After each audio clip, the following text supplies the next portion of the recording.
అక్షిత్ని kidnap చేసిన place మొత్తానికి ఎలాగోలా కనిపెట్టి చరణ్ ఒక్కడే అక్కడికి వస్తాడనమాట. ఇక మొత్తానికి ఆ రౌడీలు ఆదమర్చి ఉన్నప్పుడు ఇక అక్షిత కట్లన్నీ ఇప్పేసేసి ఇక రివాల్వర్తోని బెదిరిస్తూ ఉంటాడు అక్కడున్న రౌడీల్ని. ముందుకొచ్చారంటే కాల్చి పాడేస్తాను ఒక్కొక్కరిని, మర్యాదగా మాకు అడ్డు తప్పుకోండి అని చెప్పి ఇక అక్షితని పక్కకు తీసుకెళ్తూ ఉంటాడనమాట చరణ్. ఇక అప్పుడే ఆ గుంపులో ఉన్న ఒక రౌడీ ఒక కర్ర కింద కనిపిస్తుంది. ఆ కర్రతోని ఇక చరణ్ చేతి మీదకి విసరగానే ఇక తన చేతిలో ఉన్న ఇక రివాల్వర్ అంతా కూడా కింద పడిపోతుంది. గన్ కింద పడగానే ఇక టెన్షన్ పడిపోతూ ఉంటాడు చరణ్. ఇక అక్కడున్న రౌడీల్ని కొడుతూ ఉంటాడనమాట అక్షితని సేవ్ చేయడానికి.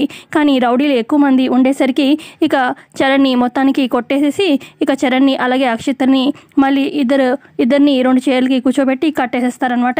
ఇక ఆ విధంగా ఇద్దరు అక్కడ ఇరుక్కుపోతారు. అప్పుడే డోర్ ఎవరో కొడుతున్నట్టుగా అనిపిస్తుంది. ఇక రౌడీలు ఎవరు వచ్చారా అని చెప్పి డోర్ ఓపెన్ చేయగానే ఒక్క తోపుతో వస్తుంది. ఆ డోర్ని పల్లవి ఇక ఉన్న 4 రౌడీలు కూడా కింద పడిపోతారు ఆ తోపుకి.